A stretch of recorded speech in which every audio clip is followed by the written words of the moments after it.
Muy buenos días, sean bienvenidos y bienvenidas a una nueva edición de Sala 310 Conversa. En esta ocasión contamos con la presencia del candidato Eduardo Artés, acompañada de mi compañero Camilo y Cristian. Bienvenidos. Buenos días. Buenos días. Bienvenido, candidato, a nuestro programa. Mi nombre es Ignacio y espero que esta conversación sea muy enriquecedora e informativa para todos nuestros oyentes.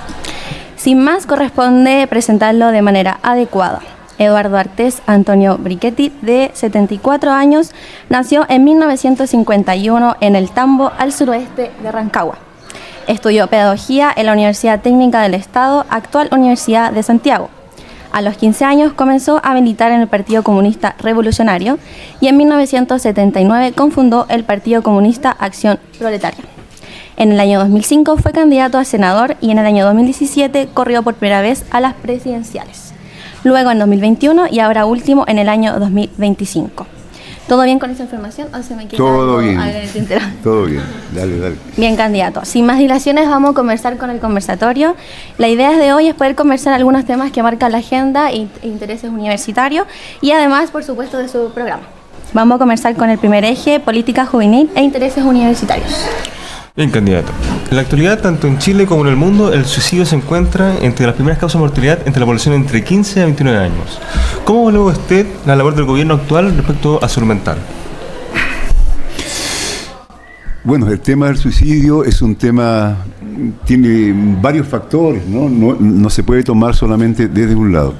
Chile, de hecho, hay más suicidios que homicidios, ¿no? Y eso habla de una sociedad que tiene graves problemas, porque para llegar al suicidio hay una situación que es social, psicológica, biológica. O sea, no se puede tomar solamente por un solo lado. Entonces, las políticas públicas o desde el Estado son necesarias. Y la verdad, las cosas que estas políticas, como en muchas cosas en Chile, están ausentes. Porque siempre se entiende que los problemas que uno tiene son problemas que tiene que resolverlos uno, son problemas personales, ¿no? Porque no es la sociedad quien se hace cargo de uno, porque esta sociedad no es solidaria. Al no ser solidaria, simplemente no va a estar pendiente de todo esto que es propio de los seres humanos. Además, el tema del suicidio tiene que ver mucho con los estándares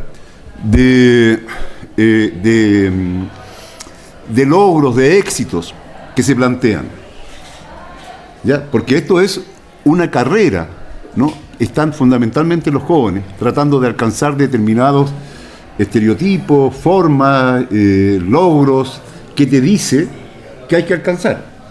Y cuando uno no puede, ¿qué pasa? Uno se echa la culpa y el responsable de todo es uno. Claro, es una responsabilidad, por decirlo así, compartida, pero fundamentalmente social. Nosotros somos seres sociales.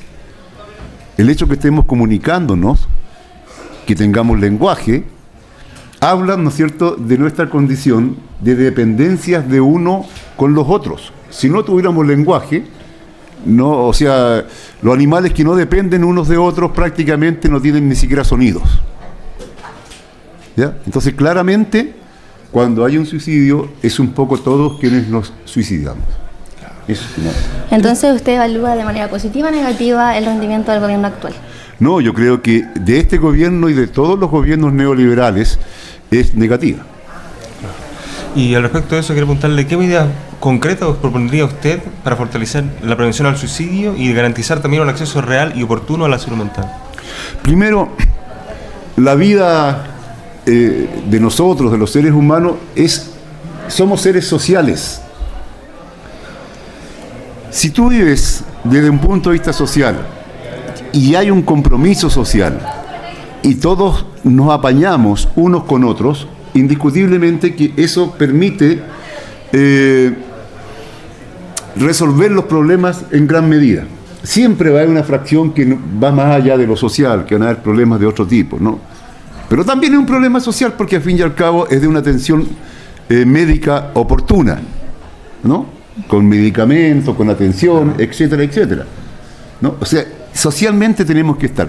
Pero cuando hoy día todo es individualismo, No es posible. Entonces, una sociedad distinta como planteamos nosotros va a resolver el problema de fondo.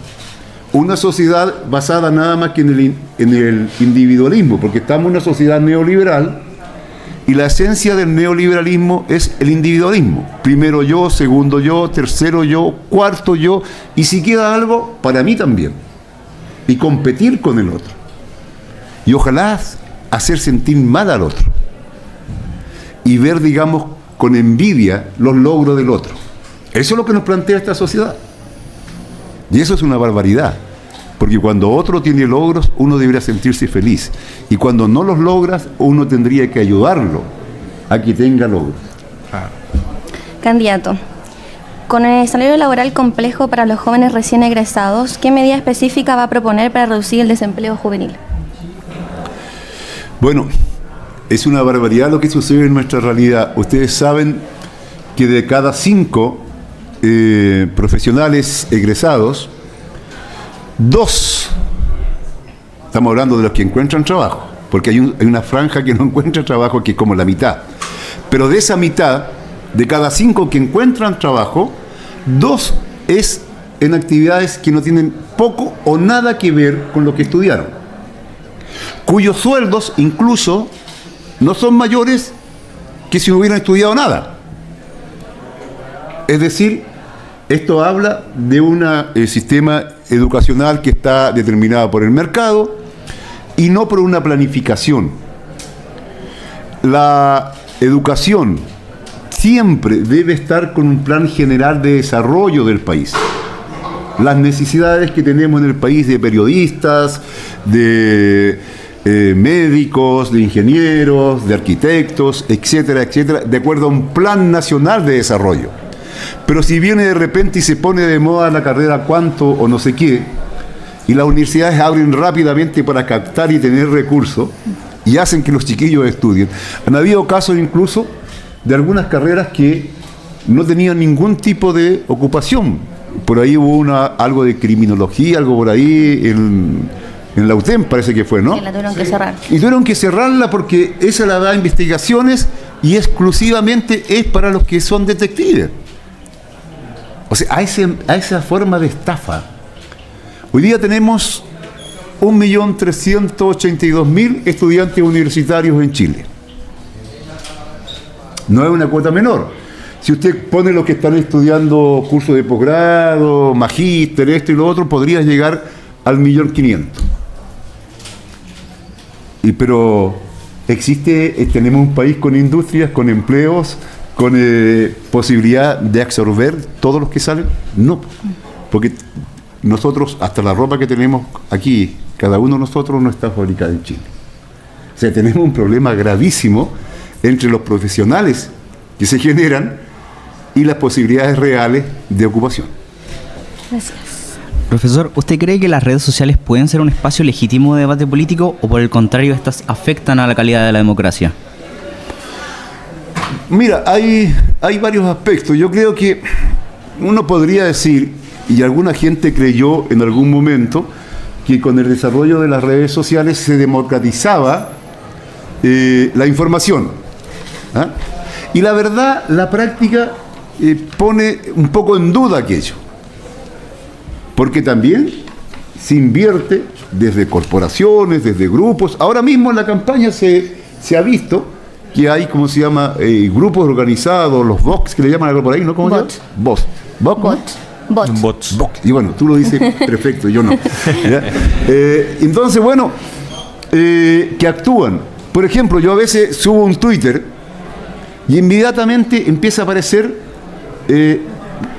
gente que me dice lo peor del mundo, pero muy rápido, y tú ves que no tienen nada, gente desconocida, y empiezan a atacar sin argumentación ninguna.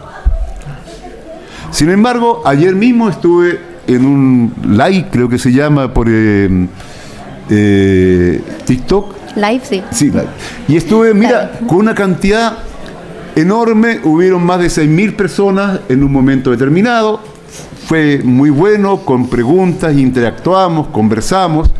En fin, yo creo que el problema no es la técnica, sino que el problema es el uso que le damos. Entonces hay que buscar la manera que todos los avances tecnológicos que hay deben ser usados en beneficio de la verdad, de un debate argumentado, ¿no? De la cultura, en fin, hay que buscarle por ese lado. Eso, estimado. Muchas gracias. Hoy en día, bueno, considerando que estamos ante un proceso democrático con voto obligatorio, y ya que los jóvenes actualmente quizás no es su principal interés en la política, ¿cuáles han sido sus estrategias para llegar al público joven, normalmente en su campaña? Bueno, tú sabes que yo tuve que juntar los patrocinios, que no fue una cosa menor, ¿ya? Pero la mayoría de los patrocinios de esta candidatura, que fueron más de 40.000, fueron desde los jóvenes y fundamentalmente los jóvenes universitarios. Yo, de hecho, recorrí desde lo que es la Universidad de Tarapacá en Arica, ¿no?, hasta por lo menos la Universidad de la Frontera en Temuco, pasando por una cantidad enorme de sedes de la Universidad de Antofagasta, la Universidad Católica del Norte, no sé. Ya aquí en la región, a la única universidad, y estoy contento porque primera vez que estoy en esta, es acá, ¿ya? Así que estuve incluso hace pocos días en la Universidad Adolfo Ibáñez, en la Universidad de los Andes, y te digo, me invitó la Federación de Estudiantes y el auditorio central estaba llenísimo de gente. Se chasconearon porque nunca se chasconean en esa universidad, pero ahí se chasconearon, incluso se sentaron en el suelo, cosa que el vicerrector miraba con mucha preocupación, ¿ya? Y estuvo muy importante, con mucho apoyo. Ahora, ¿por qué se da? Porque indiscutiblemente en los jóvenes hay una búsqueda de lo que es correcto. Y porque en política de verdad participamos todos desde el día uno prácticamente que estamos vivos, del punto de vista de la política, del interés por lo que pasa. En la medida que vamos tomando más y más conciencia, nos interesa lo que pasa en el país, sí, lo que pasa en la comuna también, porque para bien o para mal, eso dice relación con nosotros, nos afecta positivamente o negativamente. Las políticas en economía, medioambientales, etcétera, etcétera, nos afectan a todos. Ya, por lo tanto, todos participamos constantemente en política o tenemos intereses políticos, aunque alguien diga yo soy apolítico. No, tenemos todos una inclinación de una manera u otra. Bien, candidato, pasando más a sus propuestas de programa. En su programa habla de la condonación del crédito con aval del Estado, más conocido como el CAE. ¿Qué mecanismos propone para que este sea viable y cómo se financiaría con una estructura estatal realista? Ustedes vieron el último debate de Anatel. Hubo un momento en que yo de verdad casi pido la palabra y digo renuncio a la candidatura. Porque todos los candidatos, Kaiser, Kass, Lamatei, vamos a construir viviendas, vamos a hacer esto, vamos a hacer lo otro. Y por ahí Lamatei, para no quedar menos, viene y dice educación gratuita para todos. Y yo entonces le digo, mira, mejor agrégale, como se llama, sin fines de lucro y salimos a marchar todos, po. Es decir, el grado de demagogia y de manipulación es enorme. Sí, necesitamos y es posible tener educación gratuita y de calidad. El fortalecimiento de la educación pública va a redundar necesariamente en que se jibarice o desaparezca prácticamente la educación privada. No puede ser que la educación privada exista por la subvención estatal. Los grandes grupos, como se llama, privados, tienen una subvención del Estado. No es que sea generado por su propia capacidad. No es el emprendimiento privado el que está ahí, están las lucas del Estado de todos los chilenos. Eso en salud y en educación, y en todo. Este Estado es subsidiario. Candidato, entonces usted no apoyaría la tramitación del FES. Mira, yo estoy por simplemente, sí, en este momento eso podría ser un paliativo, una cosita ahí, pero la verdad las cosas que tenemos que ir al fondo. Recursos Chile tiene muchísimos. Nosotros planteamos, chiquillos, la renacionalización del cobre y el litio. Les cuento. Ustedes saben que en este momento tenemos que, a ver, la minería privada abarca el 72% de la propiedad, 72%. Y aporta al Estado 1.300.000 y fracción, a él, no, son 1.300 y tantos millones de dólares al Estado. ¿Ya? Pero Codelco, que solamente tiene el 28%, aporta 1.500 y fracción millones de dólares. O sea, 200 millones de dólares más que las privadas, que tienen una propiedad mucho mayor. Eso a mí me indica que si el cobre estuviera en manos del Estado, lo que recibiría el Estado por esa vía sería mucho más y alcanzaría indiscutiblemente para educación gratuita y de calidad para todos, sin pagar un solo peso, y salud gratuita y de calidad para todos. O sea, existe la posibilidad. Y ese puro hecho que está ahí, ustedes googlean y ve cuánto aporta la gran minería privada, la buscan y le va a salir, y cuánto aporta Codelco al Estado. Y es una cosa disparatada, la cifra, pero es así. Entonces, sí hay posibilidades de lograrlo. Le voy a contar más respecto a esto y con esto termino para que sigamos con las preguntas. Fíjense ustedes que Chile tiene 5 puertos en que sale el concentrado, el cobre, pero como tierra, en el fondo. Y no hay en ninguno de ellos un laboratorio de análisis. Pero que es una barbaridad. Ahí se va oro, plata, tierras raras. No se sabe todo lo que sale. Y se está pagando nada más como concentrado. ¿Y a dónde se refina? ¿Y a dónde se, cómo se llama? En definitiva se trabaja. En Hamburgo, en la fundición de Hamburgo. Antes estaba la fundición de Ventana acá, ¿no es cierto? Que de cualquier manera fue cerrada porque no cumplía con los estándares en cuanto a la emisión de contaminantes.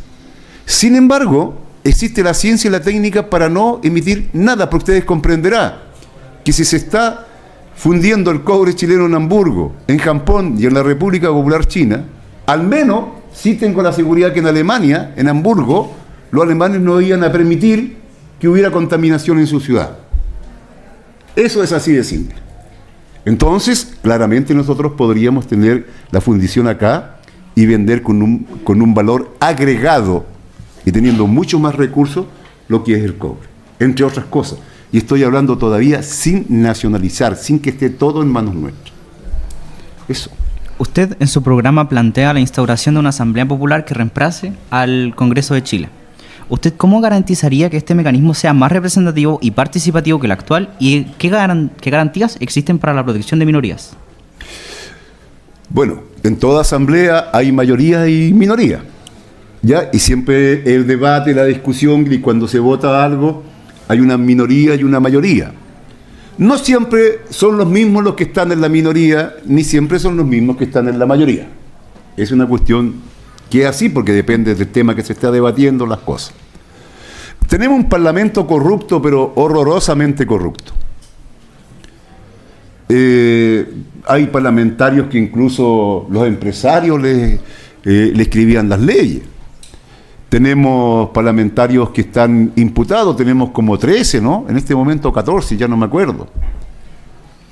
Hasta por violaciones, por una cantidad de cosas, tranquilamente. Tenemos un parlamento en que son verdaderos dioses, padres de la patria, ¿no? Tú los votas, los eliges y no hay ningún control sobre ellos. Entonces, ¿qué proponemos nosotros? Que todos los electos, sea un concejal o el presidente de la República, pasando por alcalde, etcétera, etcétera, seamos revocables. Vale decir, el elector tenga un control sobre el elegido. Porque si el elegido va a dormir al Parlamento, a sacar nada más que la dieta, o cambia su programa porque dice, ahora ya salí, huichichillo, les dije esto, ahora hago esto otro, Entonces, quienes votaron por él, o la gente del distrito, no sé cómo esté el aparato, el mapa administrativo, ¿no? Como sea, del país, debiera tener un mecanismo que será con una cantidad de firmas autentificada, con vía clave única, no sé, de acuerdo a la cosa más moderna ahora, antes se hacía ante notario, como sea, que pida la revocación en el cargo. Y con una cantidad vaya a una elección nueva, aunque sea en la mitad del periodo. ¿Por qué tienes que aguantar tú que dure todo un periodo a alguien que está incumpliendo todo lo que prometió y que más bien se está aprovechando de eso? Además, planteamos un parlamento unicameral, una asamblea ya de carácter unicameral. Nosotros le llamamos asamblea. Ya, pero podría llamarse parlamento, en realidad es un problema ya que no complica más allá. ¿Ya? Pero unicameral, porque esta cosa que existe la Cámara Alta, los de acá, pero esto es para que esta controle a la otra, la de allá. Chiquillos, todo es un circo. Miren lo que pasa en el Poder Judicial. Miren lo que pasa en el Senado, en el Parlamento, en las fiscalías. Está todo entrelazado y todos con favores políticos. Y todos están amarraditos ahí. Entonces, no es verdad que exista esto y lo otro. No. Todo se arregla ya en el cafecito, en la conversación privada, y luego se resuelve. Entonces, nosotros decimos una asamblea popular unicameral.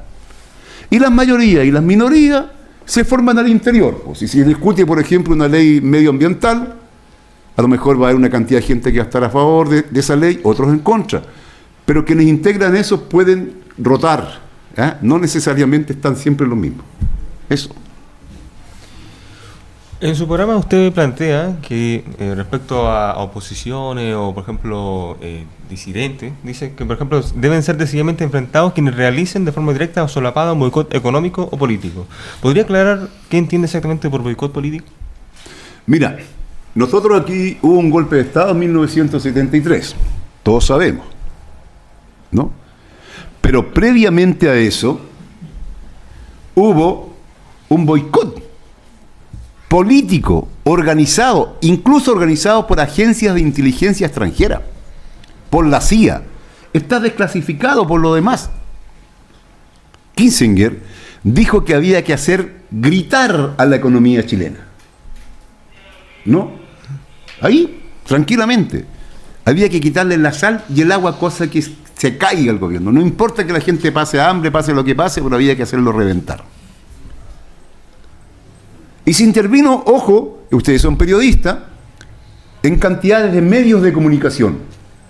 Hubieron algunos medios escandalosamente como el Mercurio, que recibió dinero de la CIA. Canal 13, que en ese momento era el canal de la Universidad Católica y que era conservador, ¿ya? Recibía apoyo e intervención directamente de los propios gringos y de cómo se llama, y de la oligarquía chilena, para que se fuera extendiendo.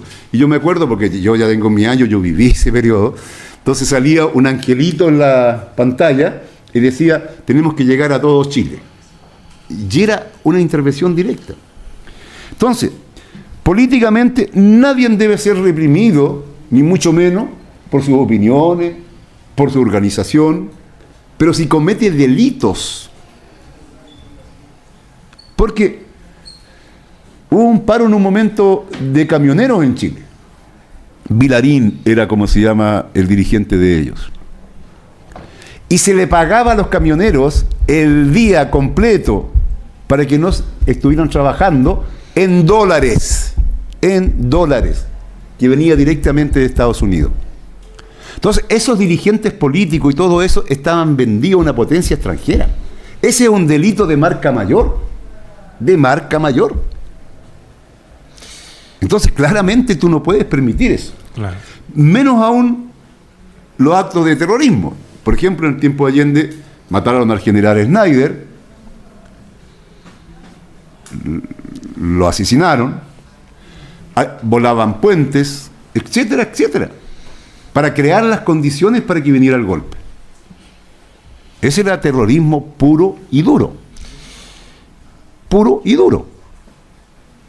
¿Qué haces con eso?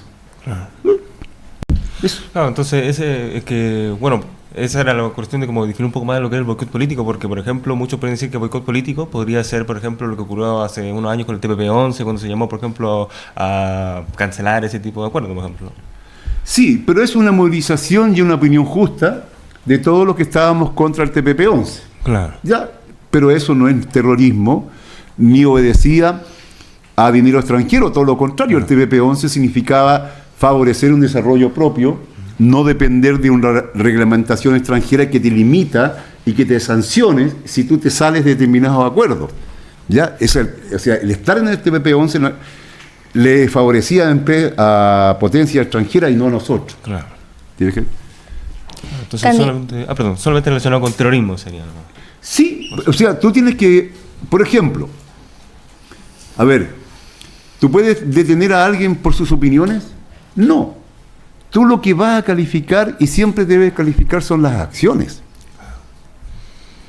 Porque, por ejemplo, yo les puedo decir a ustedes, chiquillos, que la historia de la humanidad siempre ha dado saltos y siempre han significado enfrentamientos físicos, violencia, revoluciones, etc. La independencia de Chile fue lucha armada. Sí, y los saltos significan... Ahora, discutir eso, que esa es una realidad del desarrollo de las sociedades, cuando topan techo y tienen que cambiar y pasar a otro momento, es distinto que yo salga con una ametralladora a disparar. Pero estoy hablando de un hecho.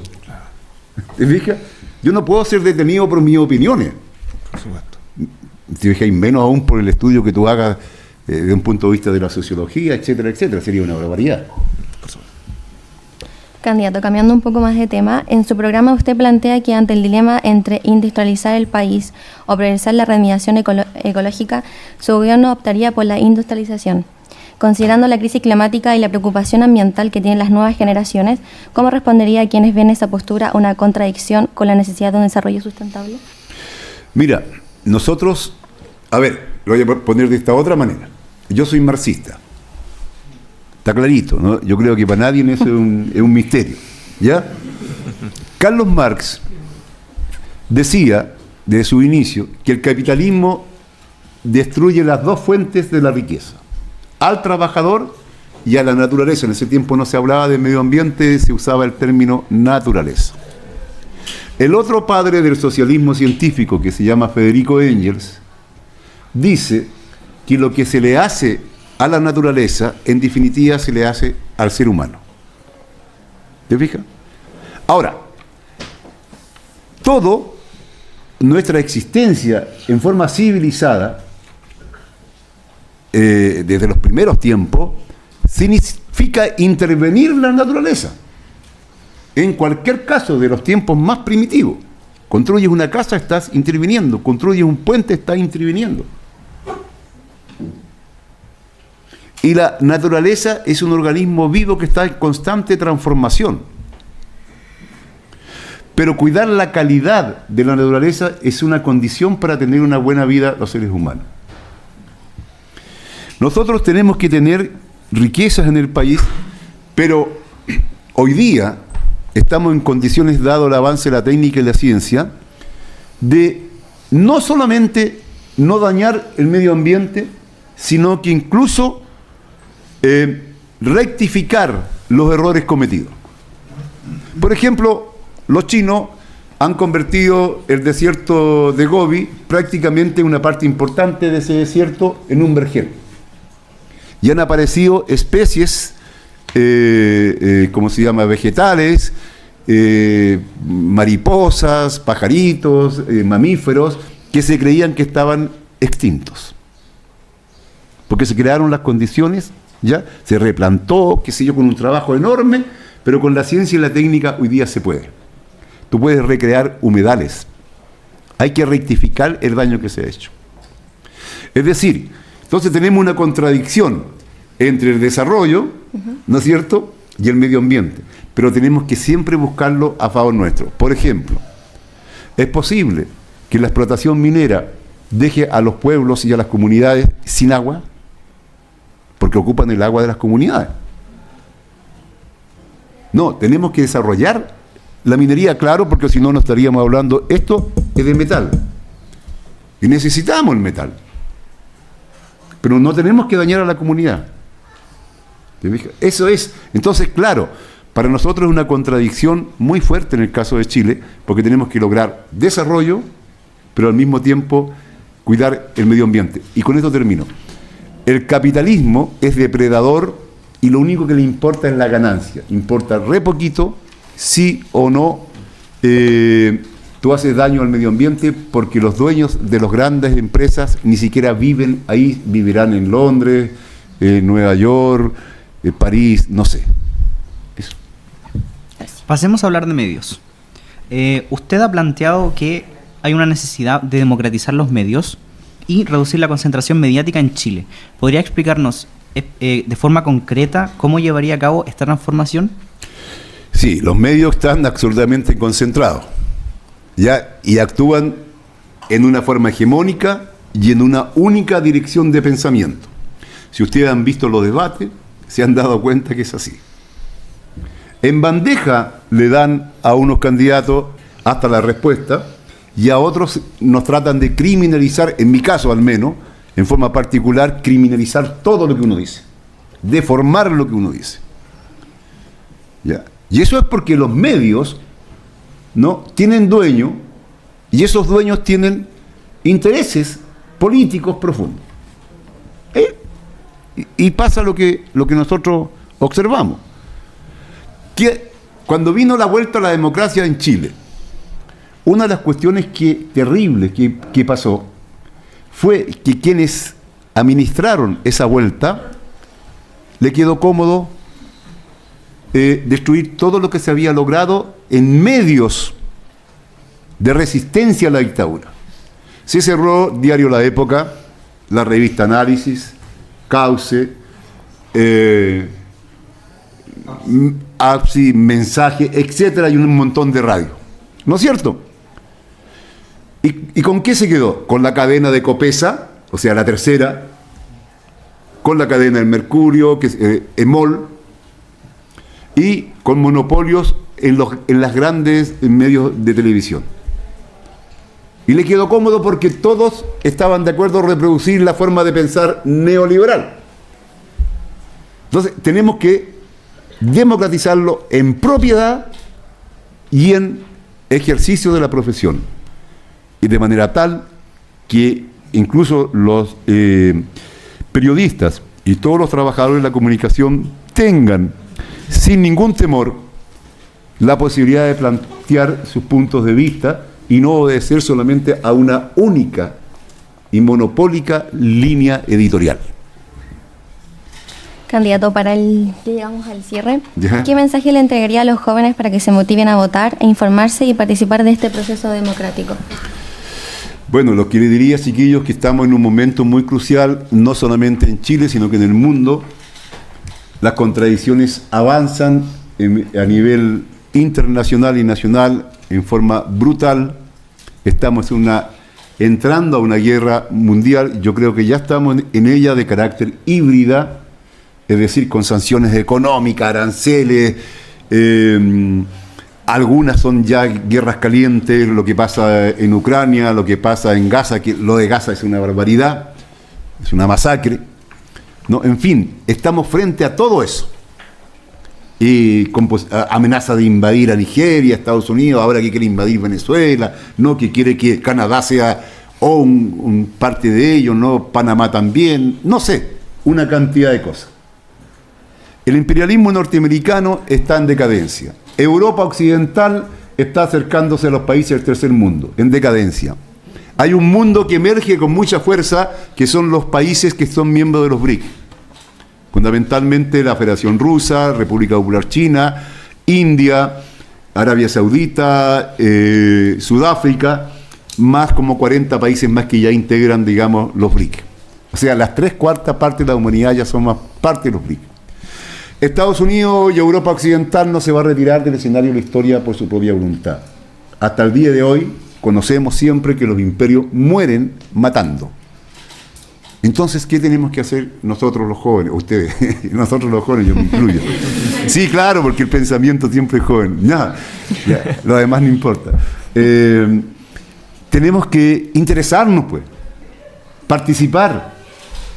No nos puede dar lo mismo que voto por este otro, o voto por simpatías personales, o porque me tinca. No, hay que profundizar y participar. Queremos, por ejemplo, en Chile, un país en que se recorte a la mitad los funcionarios públicos. Tenemos 1 millón de funcionarios públicos, 1 millón y tanto, ahí. Y algunos dicen que van a echar 500.000, o sea, la mitad. Si en este momento no hay inspectores del trabajo, faltan inspectores del trabajo para que vayan a ver los problemas que hay en las empresas, o sea, va a ser el festín, digamos, de la sinvergüenzura. Empleados públicos son carabineros, Fuerzas Armadas, profesores, salud, etcétera, los ministerios, etcétera. Así, ¿con qué te vas a quedar? ¿Con los puros militares y la policía? ¿Qué tipo de Estado? Algunos dicen que hay que terminar con el gasto social, disminuir el gasto social. No es gasto social, chiquillos, es inversión social. Cuando tú inviertes en salud, en educación, en vivienda, estás invirtiendo por una calidad de nuestra sociedad. Cuando tenemos hoy día un 35% de niñas y niños en nuestro país que no duermen en cama propia. Ya no estoy diciendo en pieza propia, sino que en cama propia. Es que esa es la contradicción. Entonces ustedes tienen que informarse, votar el 16 de noviembre por el 6.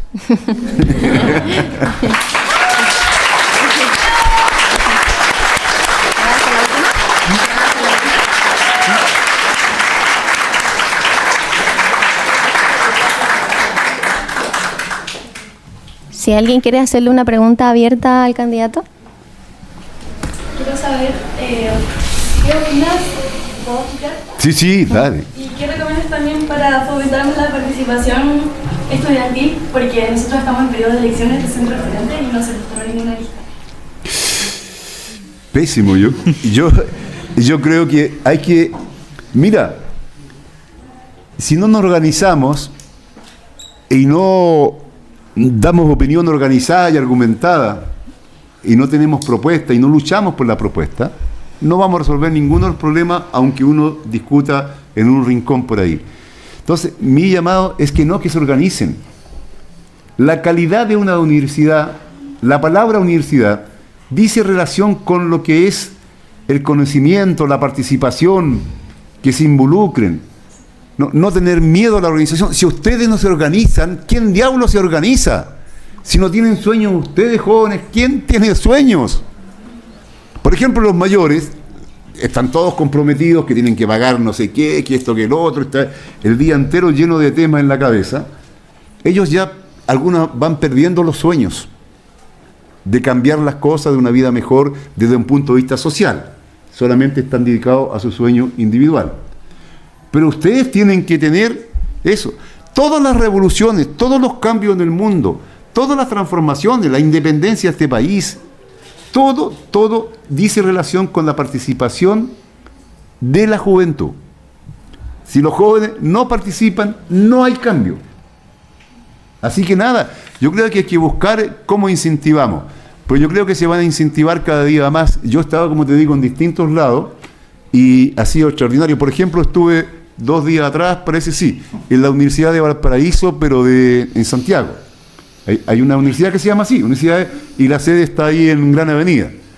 La propia entidad, o sea, la propia Casa de Estudio y la Federación de Estudiantes ahí hicieron la actividad. Llenísimo todo. Y preocupados, y llegaban con libros, llegaban con esto. Profesor, fírmeme este libro, y libro de marxismo, libro de esto. En fin, llegaban con chapitas, con cosas. Fue extraordinario. Con participación, con deseos. Eso lo hemos visto en distintos lados. Es propio de los jóvenes. Los jóvenes incluso tienen derecho a equivocarse. Más que los viejos, porque uno se supone que tiene un acumulado de experiencia. ¿Qué es lo que es el conocimiento? El conocimiento es la síntesis y la experiencia. Se supone que los que somos adultos tenemos una síntesis de experiencia terminada. Debiéramos cometer muchos menos errores que los jóvenes. Hay algunos adultos sí que dicen de repente, no, como soy adulto tengo derecho a hacer tales cosas. Como que fuera una gracia, es al revés. Porque si yo veo que algo es incorrecto, ¿ya? ¿Podría cometer ese error quién? Un joven que no sabe o está todavía en un proceso de aprendizaje. Pero el adulto es el menos que puede cometer esos errores. Así que nada, a organizarse. ¿Ya? En la historia reciente, muchas veces que gobiernos intentan implementar políticas marxistas, casi siempre terminan en un boicot económico por parte de los Estados Unidos y de la Unión Europea. En un gobierno como el suyo, ¿cómo buscaría sortear o evitar un desastre económico por parte de estos boicots? Estamos en un mundo distinto. Ya estamos en un mundo con características multilaterales. El hegemonismo del patrón de fondo del norte ya no existe. El dólar ya no se usa como se usaba antes. Todo el comercio a través de los BRIC se hace en las monedas nativas. De tal manera que la 3/4 parte de la humanidad está comerciando hoy día sin dólar.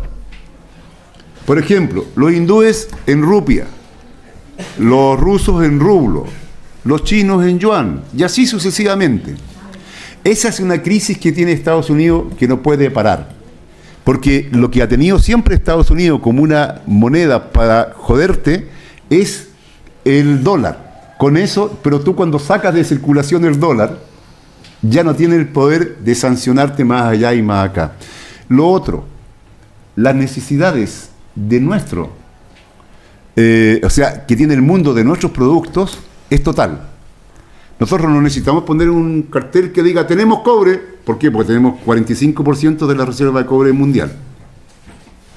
El 28% de todo el cobre que se produce en el mundo lo produce Chile. No tenemos necesidad de colocar un cartel, tenemos litio, que fue el dedo en la boca que nos metió el gobierno de Boric, que es una barbaridad, ¿no? Porque Boric prometió la empresa nacional del litio. Al final no hizo la empresa nacional del litio, hizo un maridaje medio extraño con Sokimich, ¿no? Y se creó una empresa mixta, sin licitación, al borde de la ilegalidad absoluta. ¿Y quién quedó a cargo de todo al final? Doña Francisca Ponce Pinochet, la nieta del dictador. Es la gerenta de Sokimich. Quedó forrada, o sea, nadie la puede mover ahí hasta el año 2060.